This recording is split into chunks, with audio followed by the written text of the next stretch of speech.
Good morning. It has been tough to see outside of the camera at times, and now is one of those times. We've got visibility that's been dropping in and out due to some fog this morning. It's 43 degrees in Springfield. We've got that visibility down to 8 miles in Springfield, 3/4 of a mile in Branson, and 5 miles visibility in Rolla. Temperatures are starting out warmer than they were yesterday by about 5 to 10 degrees. We've got these temperatures starting out in the 40s. It's a pair of 4s in Monette, 43 degrees in Springfield, and 42 degrees in Rolla. Starting out with some patchy fog on the roads this morning. Otherwise, they'll be dry through the rest of the afternoon. Will be mostly cloudy with temperatures trending warmer, back closer to average in the middle and upper 50s. We'll have our next round of storms arrive late tonight into tomorrow morning with some golf ball size hail especially possible to the south and west and that yellow slight risk. We could also find some locally heavy rain and 60-mile-per-hour wind. So again, dry today, temperatures near 60 degrees. Overnight tonight, not much happens until after 3 a.m. Then showers and storms arrive from the south and west without severe risk. That moves to the north and east mid-morning. Then the cold front comes through, maybe with an isolated severe threat to the east of Springfield, and then temperatures warm up into the low to middle 60s before all of the storms clear. Here's the severe risk for tomorrow right here in the middle. That lower end marginal risk just to the east and northeast of Springfield as the cold front comes through, or maybe 1 or 2 strong storms. So again, a couple of different rounds of storms tomorrow. Local ice flooding will be a concern through the whole thing because if we get storms to stall, we could be looking at another 1 or 2 inches of rain, and our soils are already pretty saturated. So showers and storms Tuesday. We're warming up Wednesday. Sunshine and temperatures in the middle 70s. The warm up continues through Thursday. Guys. A weekend recap for you now as Missouri is up to at least 106 confirmed cases of the coronavirus and 4 deaths. Greene County has 14 confirmed cases, 2 that have recovered, though. Arkansas Governor Asa Hutchinson also this weekend announced the largest increase in Arkansas cases to date as the state's total is up to 165. Local leaders, including Cox President Steve Edwards, called for stricter guidelines over the weekend that would keep people at home to help curb the spread of COVID-19. The Greene County Medical Society is sending a letter to Governor Parson that aims to do just that. The society is made up of local doctors from Mercy, Cox, and Jordan Valley, along with some direct primary care physicians. The group president says they are anxious about seeing COVID-19 numbers increase. The letter is voicing support for a statewide stay-at-home order and urges the governor to consider making that proclamation. The group suggests 3 months would be needed to meet upcoming medical demands. You can read that letter by finding this story on ozarksfirst.com.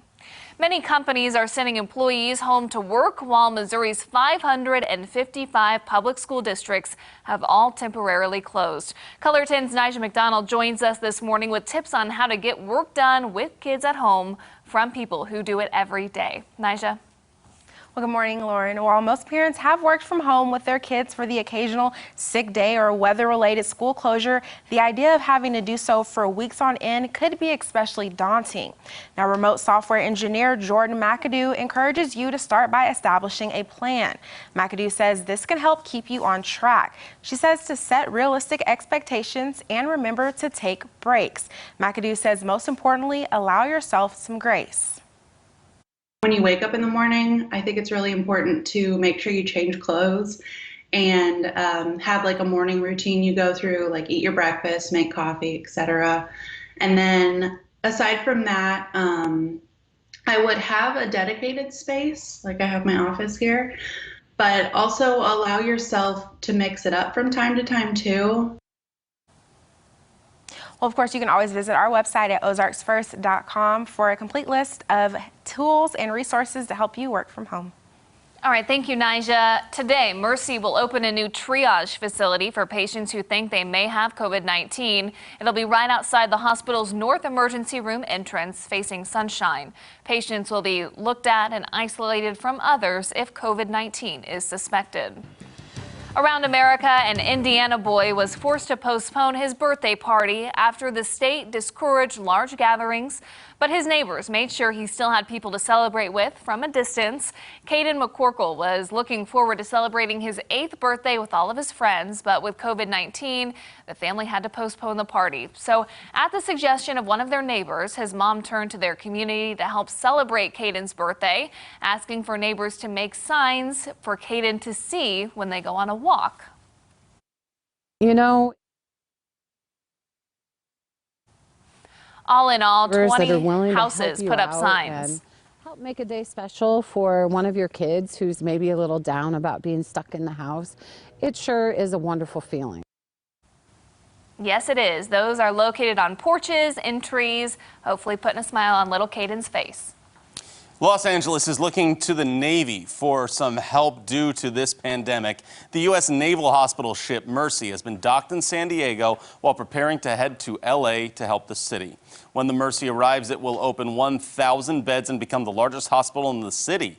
The ship will be used to treat injuries and illnesses not related to the coronavirus. That way, there's more space and attention given to those stricken with potentially fatal diseases in the city's hospitals. And around the world, Secretary of State Mike Pompeo makes an unannounced visit to Afghanistan. This trip comes weeks after the U.S. and the Taliban started a historic agreement. Despite that deal, violence has erupted since then. Pompeo is expected to have one-on-one meetings with the Afghan president as well as his political rival, which is a sign one of the goals of the trip is to ease political tensions with the country. New Zealand's Prime Minister announced Monday that the country will go into a full lockdown for about 4 weeks in an effort to slow COVID-19. People must stay at home and all non-essential businesses and activities must stop. The decision came as health officials announced another 36 confirmed cases of the coronavirus, bringing its total to 102. Also announced earlier today, Japan's Prime Minister says that the country will require a 14-day quarantine to all visitors from the United States, including the Japanese and Americans, until the end of April. Japan on Sunday raised the travel advisory for the U.S., urging the Japanese citizens not to make non-essential trips there. Putting crime into focus this morning, a woman involved in a kidnapping incident in 2019 has accepted a plea deal in her case. Christian Gabricht was originally charged with first-degree kidnapping, but per the deal, she pleaded guilty to second-degree kidnapping. She was sentenced to 7 years in prison, but if she can complete a 120-day shock program, it is possible that she may be released on probation. Got some more local news for you. Springfield Public Schools are offering free breakfast and lunch to all students at every SPS school. Students will be able to go to the school closest to them between 9:30 in the morning and 12:30 p.m. Monday through Friday. The meals will be distributed through a car line. Today, Springfield playgrounds and play equipment will be closed until further notice. Outdoor parks and trails will remain open and are following normal hours. But even if you're visiting a trail, gatherings in groups of more than 10 people are prohibited. All park visitors are encouraged to practice frequent hand washing and remain at least 6 feet apart. Always something important there. We have a couple things trending on Google to let y'all know about. The first one, if we have time to listen to it, I think you might get a kick out of. Neil Diamond has reworked Sweet Caroline. Can we pull up his Twitter account here? All right, let's listen to a little bit. We're going through a rough time right now. Viruses can spread from human contact. I think maybe if we sing I'm hearing together, a couple of different things. Yeah. I just feel a little bit All right. Well, you can go to his Twitter. There you go. Often it happens when someone... Spoiler alert, he changes the word Sweet Caroline to hands, washing hands. Ah, gotcha. That's important. You got to do that, right? You got to keep the emphasis on this hand washing going on, all right? Yeah. 20 seconds, it's a long time, but you got to do that to clean yourself up, right? I've seen a lot of musicians doing that where they're singing a song while they're washing their hands to get you to do it. And a lot of musicians performing from their living room just to keep people entertained. Yeah. So try and get Sweet Caroline unstuck from your head now. That's going to be there all day long, Yeah. but you know what? While that happens, we might see some temperature increases, right, Elisa? Yeah, it will be a little bit warmer out there today, 60 degrees with mostly cloudy skies. Showers and storms by tomorrow morning, and tomorrow afternoon could come with some stronger ones. And temperatures really warm up by the middle of this week. We're in the 70s. All right, everyone, thanks so much for starting your week off with us here on Daybreak.